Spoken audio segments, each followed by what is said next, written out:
दोस्तों, हम बात करें भारतीय संविधान के अनुच्छेद 2 में प्रावधान किया गया है कि संसद विधि द्वारा नए राज्यों का प्रवेश और राज्यों का पुनर्गठन कर सकती है। पहले भाग में जो प्रावधान है वो ऐसे राज्यों का है जो पहले से ही उनकी अस्तित्व में है या जो पहले से ही मान्य रखते थे। दूसरी अगर बात करें तो राज्यों को पुनर्गठन का मतलब है कि जिनका अस्तित्व नहीं है। अगर हम एक उदाहरण से समझे तो समझ सकते हैं कि जैसे सिक्किम की बात करें, जब हमारा देश आज़ाद हुआ तो सिक्किम भारत का हिस्सा नहीं था। 1947 में उन्हें एक शाही राज्य के तौर पर दर्जा ब्रिटिशों द्वारा दिया गया था।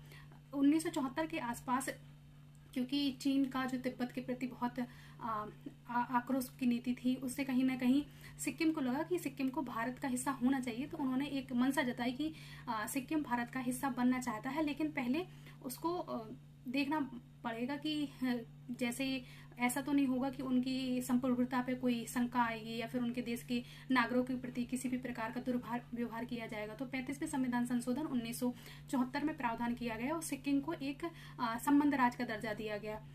जब एक साल के बाद सब कुछ ठीक लगा तो सिक्किम ने पूर्ण राज्य के तौर पे अपनी मंशा जताई और 36वां संविधान संशोधन 1975 के माध्यम से सिक्किम को भारत में मिला लिया गया और इस तरह सिक्किम को 36वें संविधान संशोधन के माध्यम से पूर्ण राज्य का दर्जा, साथ ही भारत का 22वां राज्य बनाया गया।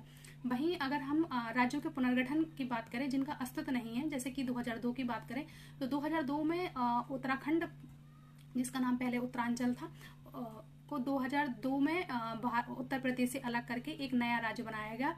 ऐसे ही अगर हम छत्तीसगढ़ की बात करें तो छत्तीसगढ़ को भी मध्य प्रदेश से अलग करके नया राज्य बनाया गया। वैसे ही अगर हम झारखंड की बात करें तो झारखंड को भी बिहार से अलग करके एक नया राज्य बनाया गया है। तो इस प्रकार राज्यों को पुनर्गठन की स्थापना का मतलब है कि जो राज्य अस्तित्व में नहीं थे उनको एकत्रित करके या फिर राज्यों की सीमा में संशोधित करके एक नए राज्य की बात करें। ऐसे ही हम अगर तेलंगाना की बात करें तो आंध्र प्रदेश से अलग होकर तेलंगाना एक नया राज्य के तौर पे उभरा। इस तरह भारतीय संविधान के अनुच्छेद 2 के तहत संसद को ये पावर दी गई है कि वो विधि द्वारा नए राज्यों का प्रवेश और राज्यों को पुनर्गठन कर सके। इस अनुच्छेद में राज्यों को कोई भी शक्ति नहीं है, ना भी कोई राज्य का गठन कर सकती है। तो इसमें जो शक्ति दी गई है वो संसद को दी गई है।